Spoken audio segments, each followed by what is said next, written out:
Plateau de 7 jours BFM Le Talk, Dominique Rizet. Bonjour Dominique, consultant Bonjour, police-justice BFM TV, et Boris Chomette. Bonjour, merci d'être présent. Bonsoir, vous êtes psychiatre au GHU Paris, psychiatrie et neurosciences. Ce profil mixte, hybride, j'attends justement votre expertise pour le qualifier, radicalisé, schizophrène. Est-ce que c'est un cas d'école? Est-ce que c'est rarissime? Est-ce que c'est classique dans ce type d'affaires?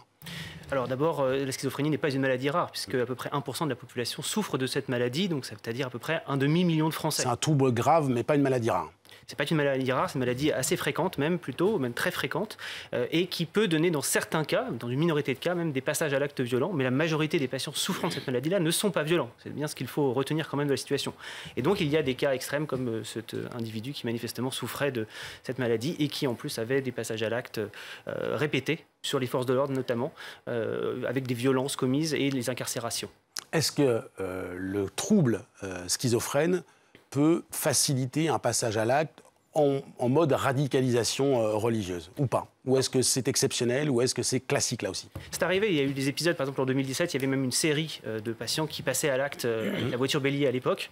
En fait, pourquoi? Parce que tout simplement, les patients ne sont pas imperméables à ce qui se passe dans la société. Et donc quand une thématique vient dans la société, en ce moment on a une thématique autour des problématiques avec les violences aux forces de l'ordre, les patients ressentent ça et alimentent finalement leur délire. Il faut comprendre que la schizophrénie, c'est une maladie où il y a différents types de symptômes, où les patients vont avoir tendance à perdre le contrôle de leurs impulsions, mais aussi vont pouvoir s'enfermer dans un délire et donc finalement sortir de la réalité. Et donc tout ce qui va alimenter leur délire va les conduire plus ou moins dans une certaine destination qui va être l'usage de la force à un moment, mais parfois aussi d'autres choses. Les patients peuvent se faire du mal. La plupart du temps, les patients se font du mal. Ils sont d'abord dangereux pour eux.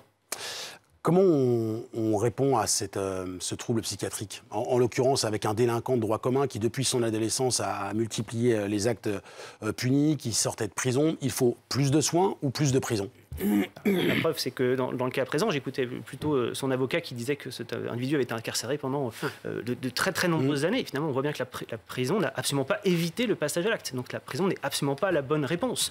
D'ailleurs, les gardiens de prison ne sont pas formés à la prise en charge des patients, la plupart du temps, en psychiatrie. Il y a des unités de psychiatrie spécialisées, insuffisantes sur le territoire, évidemment. La réponse, elle est du soin. Parce que vouloir mettre ici une répression, là où l'individu n'est pas capable de comprendre le sens même de son acte, ça n'a absolument aucun sens. Mais des soins quand? C'est-à-dire des soins en prison ou à sa sortie? On sait qu'il était contraint à un suivi socio-judiciaire, socio-médical, qu'il a pris tous ses rendez-vous et que ça ne l'a pas empêché de passer à l'acte. Donc à quel moment il faut soigner ou à quel moment il faut être efficace? Il y a un changement de paradigme ces dernières années en psychiatrie, c'est de soigner le plus tôt possible.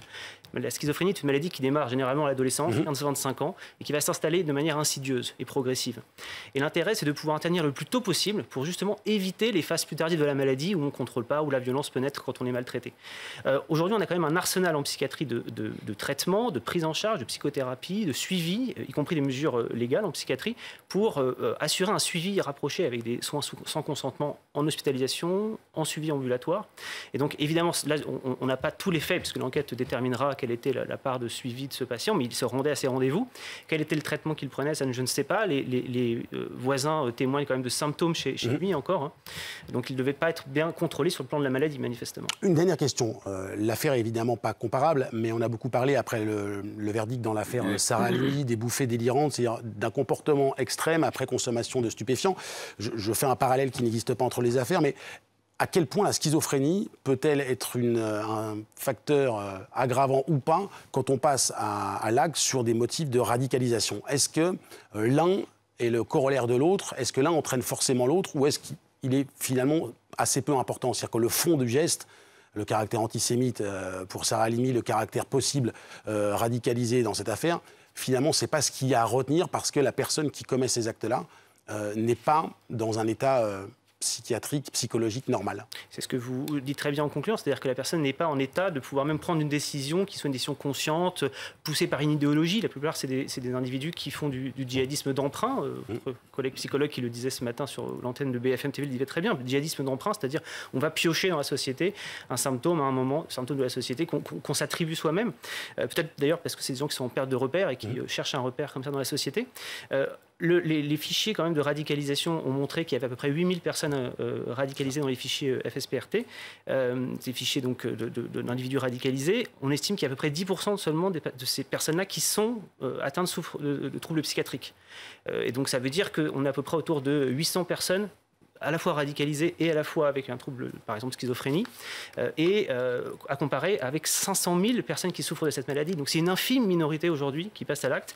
Malheureusement, ça fait évidemment des conséquences dramatiques. Et je pense d'ailleurs à cette policière et également à cette personne qui a été séquestrée, qui je pense auront, elles aussi, et comme d'autres personnes qui ont été témoins de ça, besoin de psychiatrie. La psychiatrie n'est pas que du côté de la répression, évidemment, mais aussi du côté des soins pour ces personnes victimes. On a vu aussi beaucoup d'habitants de cette commune qui étaient choqués, et peut-être une cellule psychologique d'urgence pour les aider. Justement, merci pour la transition, Dominique. 2 auditions très attendues pour l'enquête, l'audition de cette policière qui a été poignardée et l'audition de cette jeune femme qui a été séquestrée. Oui, la policière, la question qu'on va lui poser, que lui poseront les enquêteurs de la section de recherche, c'est est-ce qu'il vous a dit quelque chose avant de vous poignarder, avant de vous attaquer ? Puisqu'on s'attend toujours à des Allahu Akbar ou à des cris, voilà, ou à quelque chose qui ressemble à cela. Et à la personne qui a été séquestrée pendant 2h30, quand elle va pouvoir parler, redescendre un peu et s'exprimer, est-ce qu'à elle aussi, il s'est ouvert d'un projet qu'il avait, d'un projet terroriste, ou est-ce qu'il lui a dit des choses particulières? Est-ce qu'il a fait allégeance? Est-ce qu'elle l'a vu prier alors qu'il était pendant 2h30 enfermé dans son appartement? Il y aura aussi tout le matériel qui va être exploité, tout ce qu'on a retrouvé, un ordinateur éventuellement, un téléphone portable. Il y a sa famille, on sait qu'il avait une famille, son avocat l'a dit, famille dans laquelle il y avait de la souffrance. Il y a un mystère, l'avocat nous a laissé entendre qu'il ne voulait pas nous dire quelque chose au sein de cette famille. C'est quelqu'un qui a visiblement souffert, ou une famille qui a souffert d'une injustice. Alors, est-ce que cette injustice peut expliquer le glissement de cet homme, la bascule dans cette espèce de violence qu'il installe dans sa vie en permanence, en détention, et puis ensuite quand il sort? Tout ça, ça va faire partie de l'enquête et des vérifications des enquêtes. Et on reposera la question, on écoutera avec attention évidemment la réponse de Boris Chomet dans un instant, mais vous l'avez dit, l'ex-avocat de l'assaillant était sur BFM-TV aujourd'hui, et il n'a pas été surpris par le geste commis. Il passe 19 fois devant les juridictions d'affilée. Il ne peut pas être puni plus sévèrement parce qu'à chaque fois, il est condamné à des peines de prison ferme. Ouais. Et l'aspect psychologique ou psychiatrique des faits ne ressort absolument pas. Et j'ai des expertises, si vous voulez, qui ont été faites en 2013 pour sa cour d'assises qui a eu lieu en 2015. Elles disent quoi, ces expertises, alors? Qu'il n'y a pas de dangerosité au sens psychiatrique du terme, qu'il n'y a aucun problème de l'ordre de la psychose, qu'il y a... En 2013, des experts écrivent « pas de dangerosité particulière ». Pas de dangerosité au sens psychiatrique du terme, et surtout, pas de psychose. Ouais. Donc en fait, on parle comme d'une évidence du fait que c'est quelqu'un qui est schizophrène. Ça a peut-être émergé tardivement dans un phénomène psychologique ou psychiatrique que je ne connais pas, mais en tout cas, c'était même pas dans les débats. Et personne dans sa cour d'assises de 2015 n'a osé soutenir qu'il y avait un problème d'altération ou d'abolition du discernement. Donc en fait, c'est quelque chose qui est complètement étranger. Et moi, ce que je vois, et juste pour finir, ce que je vois, c'est que le système répressif a été dans l'incapacité d'identifier véritablement le mal dont il souffrait à l'intérieur.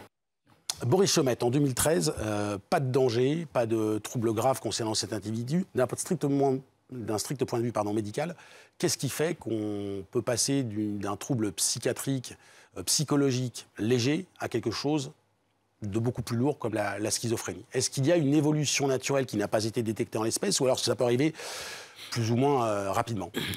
C'est une maladie progressive, la schizophrénie. Donc ça démarre à l'adolescence avec des symptômes qui augmentent progressivement. Et donc c'est pas rare d'avoir par exemple des patients qui vont avoir des petites distorsions perceptuelles, qui vont commencer à avoir des croyances étranges, mais pas forcément irrationnelles encore dans l'adolescence. Et puis avec... Pardon, ça peut ressembler, très concrètement, ça peut ressembler à quoi? On sait que par exemple, notre famille nous cache des choses, qu'on a notre conjoint qui nous trompe. Vous voyez, souvent de la paranoïa. Schizophrénie et paranoïa, c'est souvent lié, pas forcément... Alors quand vous dites paranoïa, vous pensez délire de persécution. Oui. C'est le terme médical. Et effectivement, ça peut être des petits signes d'alerte. C'est souvent d'ailleurs des délires de persécution que présentent les patients. Et puis, si on laisse la maladie évoluer sans traitement, elle va prendre de l'ampleur et conduire le patient à être vraiment dans une autre réalité, finalement. Avant de vous recevoir, j'ai compulsé quelques articles et j'ai découvert l'AMOC. Oui. Qui est une pathologie qui concerne plutôt d'autres régions, l'Asie du Sud-Est, l'Océanie notamment. Et en gros, ce sont des individus, souvent des hommes, qui, après des humiliations et des moqueries, passent à l'acte et vont tuer au hasard des gens qui se croisent. Est-ce que la schizophrénie a des points communs? Est-ce que c'est un comportement qui pourrait, en l'espèce, expliquer ce qui s'est passé hier ou pas du tout? Cet exemple que vous citez sur l'Asie, il illustre parfaitement que la folie ou le délire, il est ancré dans une histoire, dans une société. La meilleure façon de s'en convaincre, c'est par exemple, on n'avait pas de délire sur les puces électromagnétiques dans l'Antiquité, par exemple. Donc le délire, il naît de la société, de ce qu'on connaît dans la société. La moque, c'est un phénomène très particulier en Asie du Sud-Est, effectivement, où des individus vont, parce qu'ils ont le sentiment d'avoir perdu la face, se mettre à tuer au hasard des gens et finir d'ailleurs souvent par se suicider eux-mêmes. Ce qui montre d'ailleurs leur dangerosité aussi pour eux, chez ces patients-là. Et c'est des phénomènes qui sont des phénomènes qu'on va dire psychotiques, où les gens vont sortir de la réalité. Et la psychose, les troubles psychotiques sont plus larges que la schizophrénie. On parle de la schizophrénie parce que c'est la pathologie dont souffrait cet individu. Mais il y a d'autres troubles psychotiques, et notamment il y a les troubles bipolaires. Donc des fois on peut avoir des épisodes psychotiques, on peut perdre le contact avec la réalité. Et ensuite, une fois que l'épisode est passé, on revient dans son état normal. Dominique Rizet, si on revient sur l'enquête, on évoquait la proportion de ces personnes connues pour radicalisation. On sait qu'évidemment, le suivi est extrêmement compliqué. On a beaucoup parlé des fichiers S, même si là, ce n'est pas le cas. Dans quelle catégorie cet assaillant rentre-t-il et combien sont-ils aujourd'hui sur le sol français? Est-ce que c'est quantifié précisément? Alors, il n'entre dans aucune catégorie, puisqu'il n'est pas suivi au titre de la radicalisation quand il sort de prison.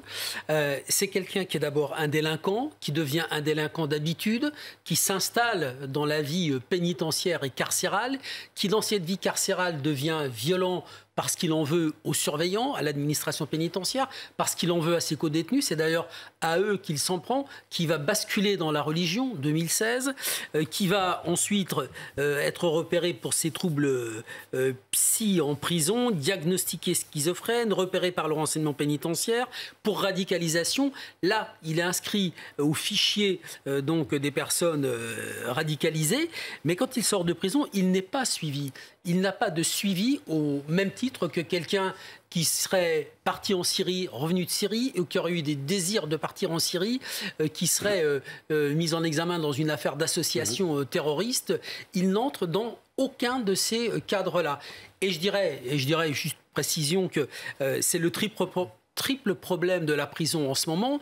On a parlé des jeunes qui se battent au couteau. On ne peut pas les mettre en prison, il faut les mettre dans des centres d'éducation fermés. Le ministre de la Justice est allé en visiter un. Ça pose le problème des radicalisés. Si on les met en prison, ils risquent de contaminer tous les autres. Ça pose, dernier problème, celui-ci. Qu'est-ce que fait un schizophrène? Qu'est-ce que font tous ces cas psy dans des prisons où ils n'ont rien à faire, qui devraient être hospitalisés? Ça fait 3 catégories. Ces jeunes criminels, ces terroristes radicalisés, enfin ces radicalisés, et puis ces malades mentaux qui n'ont rien à faire dans des prisons classiques. Un crime, mais évidemment des questions multiples. Merci beaucoup Dominique d'avoir été sur le plateau. Merci beaucoup Boris Chomet d'avoir été là aussi pour nous expliquer évidemment et nous décrypter cette situation extrêmement compliquée. On en vient à ce qui est l'événement du jour.